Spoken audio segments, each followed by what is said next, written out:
We got traction control off, but this thing is so... Ladies and gentlemen, Honda S660 Modulo X. Super excited to drive my first ever K car here in Japan with Mount Fuji in the back. We're out here on Hakone Skyline, iconic drive.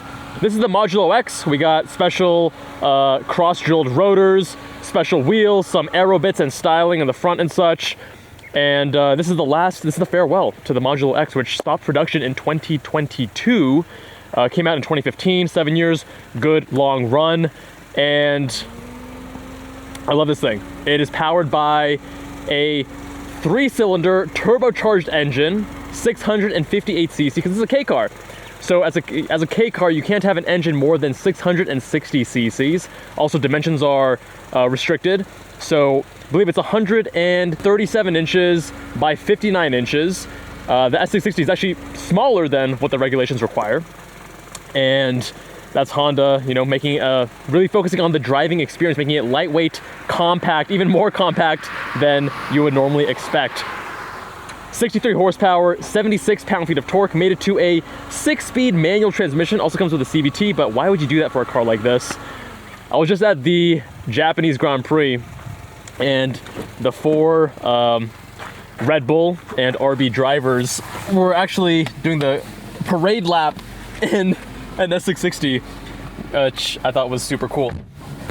So a very tight, compact place to be, as you'd expect, but really interesting, really purposeful. You got the center tag here with the red glow around this center piece, the center screen that has your speed. And on the left side here, we can change between our fuel efficiency and turbo spool up. And as a purposeful, small little cockpit, I have this rear window here. Put that down to hear the engine a little bit more with that blow-off valve. Let's see how she drives. Manual handbrake, 6-speed transmission.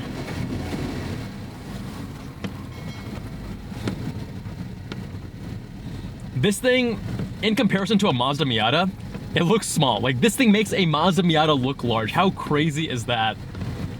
It weighs only about 1,850 pounds. Sub 2K car. And keep in mind, it's a little bit lighter than 1,850 if you go manual, and a little bit heavier if you go with the CVT. But why would you do CVT with a car like this? Woohoo! 7,700 RPM red line. Nice short gears.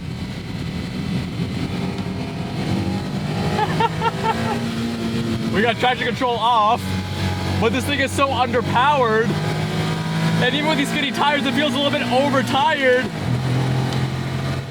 that we haven't been able to get the tires to chirp, which is hilarious. It's super tiny in here, so heel toe is a bit rough. I'm 6'1". My head actually touches the soft top, and if I push my seat all the way back the way I want, I actually hit the roll bar with my head. So I'm a little bit further forward than I would like. It's a cozy experience, and we're making do. Because let me tell you, it is totally worth it. Pretty sharp front end. Very light steering. A little bit too light, and a lot of Honda EPS, I've never been in love, honestly.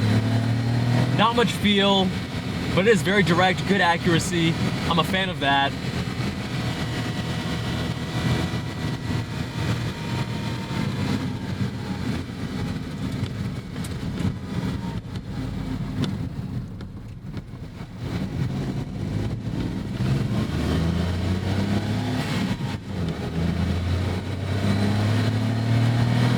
Turbo spoolie boy noises.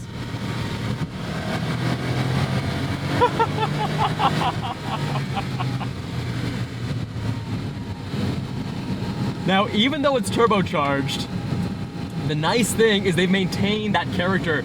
You still have, it's not quite a screamer like, you know, the Honda S2000 AP1, AP2, 9,000, 8,000 RPM redline, but 7,700 RPM in a turbocharged engine, pretty awesome. And the 3-cylinder has this interesting sound to it.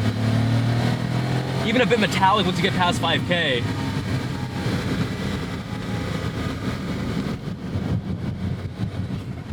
So it doesn't really die off as you rev it out. 5 to 7K, or I should say 5 to 7.7K, the red line, is when it actually really comes alive and really eggs you on. That's where it's making most of the torque as well. So you don't have to worry about, you know, traditional turbocharged engine behavior.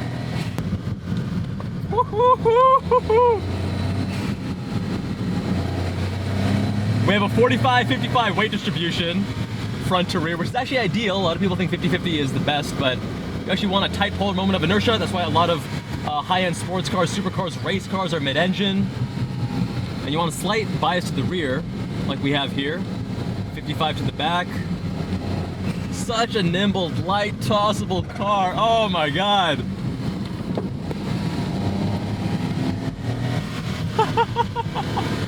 This road is perfect for it. It's so small. Oh my God. Now the chief engineer, I believe his name is Ryo Mukumoto, 22 years old when he won this internal competition at Honda to actually lead the design of this car, despite lacking as much experience as many of his colleagues. And I gotta say, this guy did a kick-ass job with this car. Mid-engine, rear-wheel drive, 6-speed manual transmission. And this manual transmission, if you've ever driven a Honda NSX or an S2000, it's not quite as good as those two, but it's pretty damn close. It's definitely a lot better than the really light and a little bit, you know, not bolt action rifle enough Honda Civic Type Rs and Acura Integras, you know? Like this is not a transmission you have to make any excuse for. When I drive the Civic Type R and other front-wheel drive manual performance Hondas, I have to say, hey, it's great for a front-wheel drive vehicle, and you don't have to say that here. No justification, just a great transmission.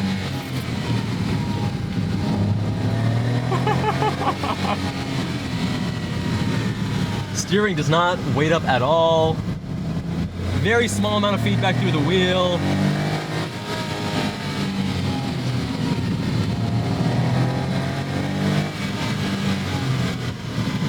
There was Fenton's son in the Civic Type R.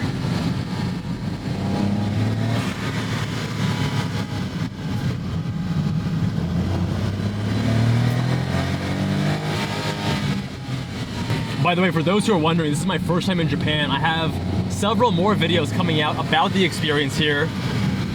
My thoughts, things I like, don't like, the watch I got, this Grand Seiko Shunbun SGBA 443. But right now, let's just focus on this car. Now, this car is very much the spiritual successor to the Honda Beat from the 1990s.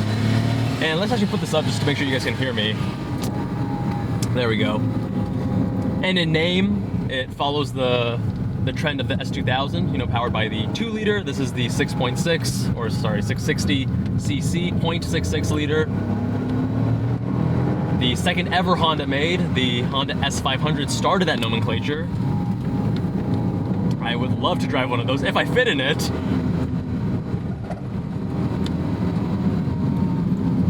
This is almost like a baby NSX, although the second gen NSX you couldn't even get with a stick shift, and this one you can. I love that.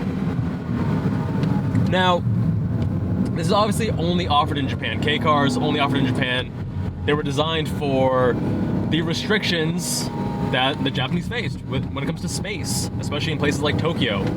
So really small footprint to these vehicles, and not offered anywhere else. They're too underpowered, they're too small, etc., etc. Again, this car makes a Mazda Miata look large.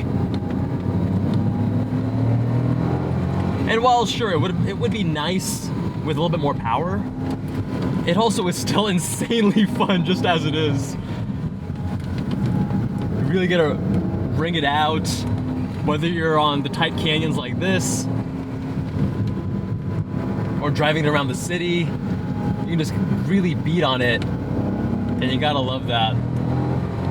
So, because this car is so insanely small, there is no storage space at all whatsoever. In the rear, you just got the engine. In the front, you have a small little box that's for this target top, because this target top rolls up, and you stow it away in that box. So right now, it could fit something very small in there. It's a very shallow box, but as soon as you take the top down, and it's not quite the convertible experience of the Honda Beat, this is more like target top, then you got nothing, then you got no place to store anything. This transmission is such a pleasure to use. Tight, short throws, notchy.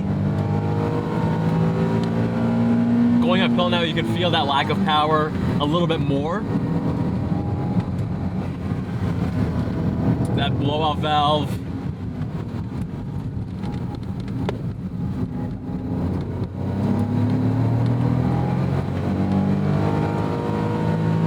Go, baby, go!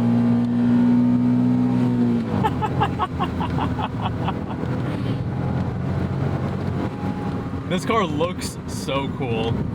If I were to move to Japan, or maybe like get an Airbnb here and visit a few months every year, I would love to have a Honda S660. My girlfriend, she's like, nah, not practical enough, too small, can't do anything with it, can't get groceries. Sure. So this cannot be your only car, because if you ever have to get groceries or go on a trip somewhere and pack any luggage, then you're kind of SOL, right? But man, do I love this driving experience, and I really wish we had something like this in the US. I mean, a Lotus Elise is similar in weight, right? 1984 pounds. Makes more power, definitely more raw, more visceral. The transmission in that's not so hot. But if I wanted something similar in the US, that would be kind of the closest approximation. But this is still even smaller than the Lotus Elise. And lighter. By a bit over 100 pounds.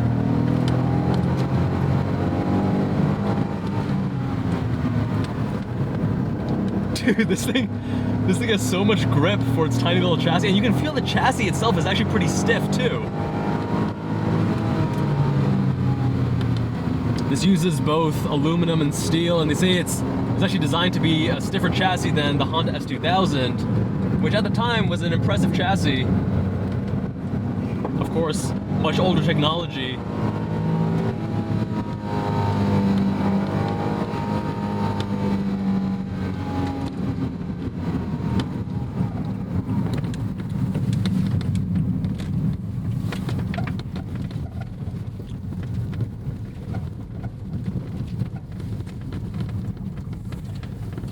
For those who also love Japanese cars and Japan, if you're considering coming to Japan and renting a dope-ass car, we got these cars, the S660 and the Civic Type R from Omoren, and it's been a pretty smooth experience, although a bit of a trek to get to the main office from our hotel in Tokyo.